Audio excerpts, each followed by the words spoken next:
Hola, bienvenidos a esta píldora de conocimiento perteneciente al proyecto de innovación docente, cuyo nombre aparece en pantalla y del cual formamos parte varios profesores del área de didáctica de la matemática. Laura Conejo, Tomás Ortega, Cristina Pecharromán y quien presenta esta píldora, Matías Arce.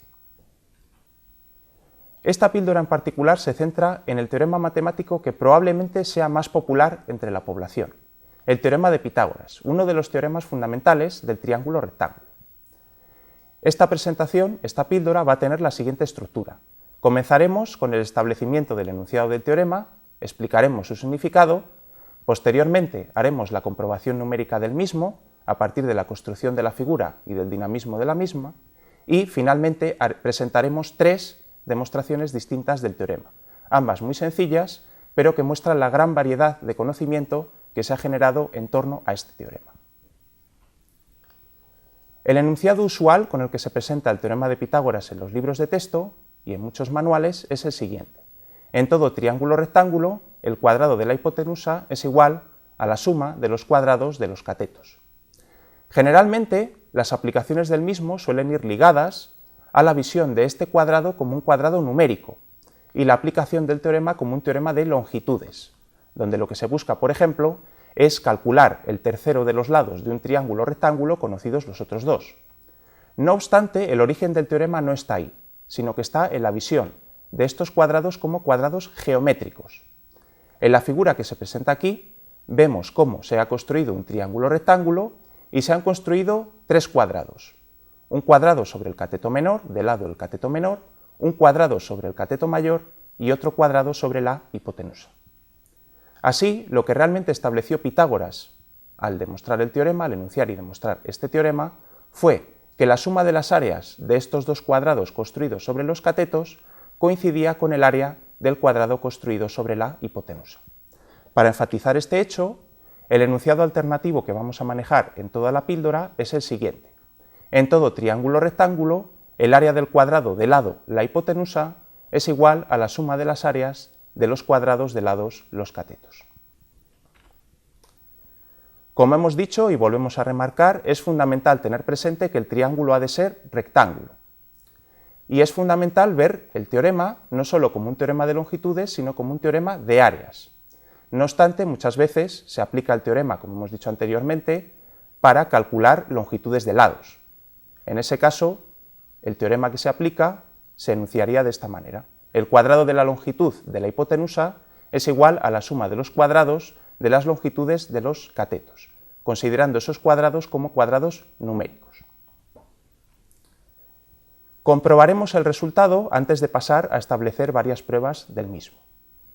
Para ello, lo que hemos hecho ha sido, con el software GeoGebra, construir la configuración, triángulo-rectángulo y construir los tres cuadrados.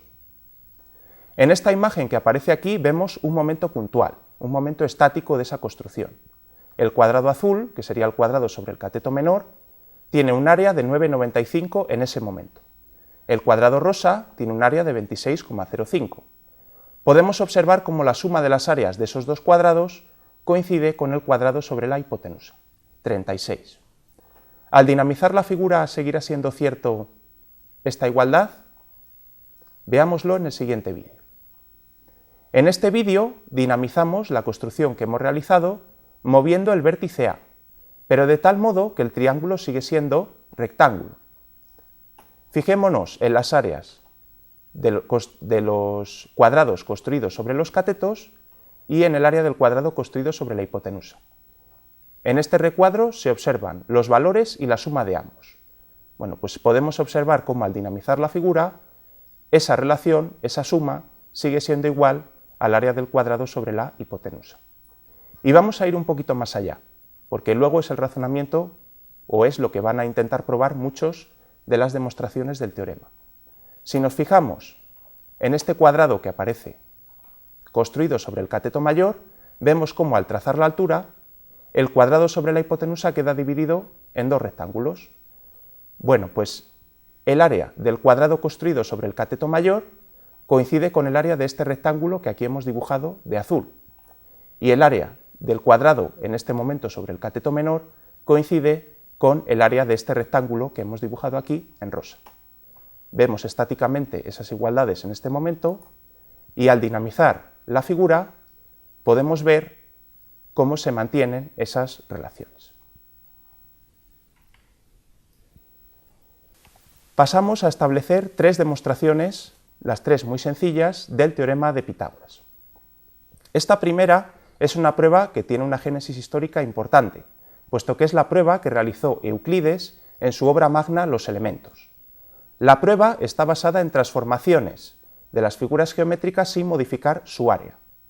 En concreto, lo que plantea Euclides es demostrar que el área de este cuadrado que aquí hemos dibujado de azul coincide con el área de este rectángulo, y que el área de este cuadrado que aquí está dibujado de rosa coincide con el área de este rectángulo. Para ello, en lugar de razonar con los cuadrados completos, razona con medio cuadrado, con uno de los triángulos construidos al trazar la diagonal, y demuestra que el área de este triángulo coincide con el área de este triángulo, que en ambos casos representan la mitad de los cuadrados y rectángulos inicialmente establecidos. Partimos de este triángulo. La primera transformación va a transformar este triángulo en este. ¿Por qué esta transformación no cambia el área del triángulo? Bueno, como vemos, la base se mantiene fija, no se mueve, y lo que hacemos es mover el vértice opuesto en una paralela a la base. En ese caso, el área no cambia, puesto que la base y la altura sobre esa base son las mismas. Por tanto, este triángulo tiene el mismo área que el triángulo inicial. En un segundo paso, lo que hacemos es hacer otra transformación que no cambia el área. En este caso, girar la figura. Al girar el triángulo 90 grados sobre este vértice, el área del triángulo no cambia, sí su posición. Ahora tenemos el triángulo aquí. Y el tercer y último paso es similar al primero. Consiste en, manteniendo fija esta base, mover este vértice opuesto en la paralela, hasta situarlo aquí. Por tanto, hemos transformado el triángulo inicial en este triángulo, que tiene el mismo área que el inicial. Razonando de modo análogo para el otro medio triángulo, lo ubicaríamos aquí, ya tendríamos la igualdad para las dos figuras que se han dibujado aquí de azul, y de forma análoga se procedería con las figuras de rosa, con lo que tendríamos el teorema ya demostrado.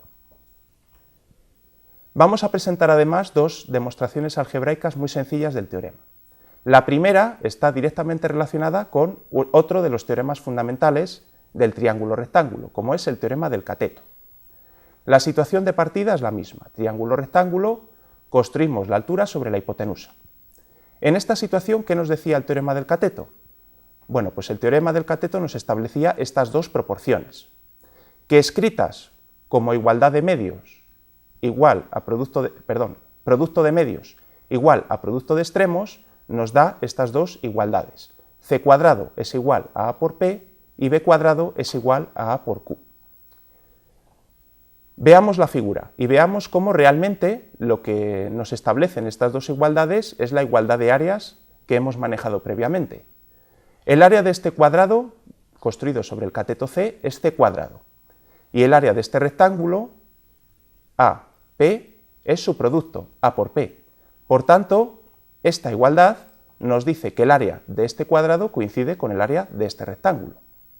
Del mismo modo, esta segunda igualdad nos dice que el área de este cuadrado coincide con el área de este rectángulo.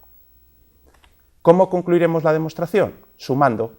Si sumamos b cuadrado más c cuadrado y sustituimos las expresiones encontradas, veremos cómo llegamos a A por Q más A por P, sacando factor común a A sería A por Q más P, ¿y qué es Q más P? Pues Q más P son justamente los dos segmentos que construía la hipotenusa, por tanto Q más P es A, y A por A cuadrado, con lo que llegamos a establecer algebraicamente la relación. A cuadrado es igual a B cuadrado más C cuadrado. Por último, vamos a plantear otra demostración similar a la anterior. En esta partimos de un cuadrado del lado B más C. Fijémonos en su construcción. El triángulo inicial sería este. Lo que hemos hecho ha sido colocar 4 veces el triángulo de esta manera y determinar en el espacio que queda comprendido un cuadrado cuyo lado es igual al lado de la hipotenusa, A. ¿Cómo procede esta demostración? Bueno, pues lo que hace es calcular el área del cuadrado del lado B más C de dos formas distintas. Por una parte, considerándolo en global, el área del cuadrado B más C es B más C al cuadrado, desarrollando el binomio B cuadrado más C cuadrado más 2BC. Por otra parte, vamos a calcular el área del cuadrado global como la suma de las partes que lo conforman. 4 veces el triángulo rectángulo y un cuadrado del lado A. El área del cuadrado del lado A es A cuadrado. ¿Cuál es el área del triángulo rectángulo de catetos B y C? Bueno, pues si consideramos, por ejemplo, C como su base, la altura asociada a esa base es B. Por tanto, el área del triángulo es C por B entre 2. Como tenemos 4, 4B por C entre 2. Sumado al área del cuadrado anterior, A cuadrado más 4BC entre 2. Si simplificamos 4 entre 2, 2, y llegamos a esta relación. Ahora, hemos calculado el área de dos formas distintas, pero el área debe ser la misma, porque la figura de partida era la misma. Por tanto, esta suma y esta suma son iguales. Si simplificamos 2BC, llegamos justamente a la relación requerida. A cuadrado es igual a B cuadrado más C cuadrado, con lo que volvemos a establecer el teorema de Pitágoras y a demostrar el mismo. Muchas gracias por su atención y espero que esta píldora le resulte de interés. Hasta pronto.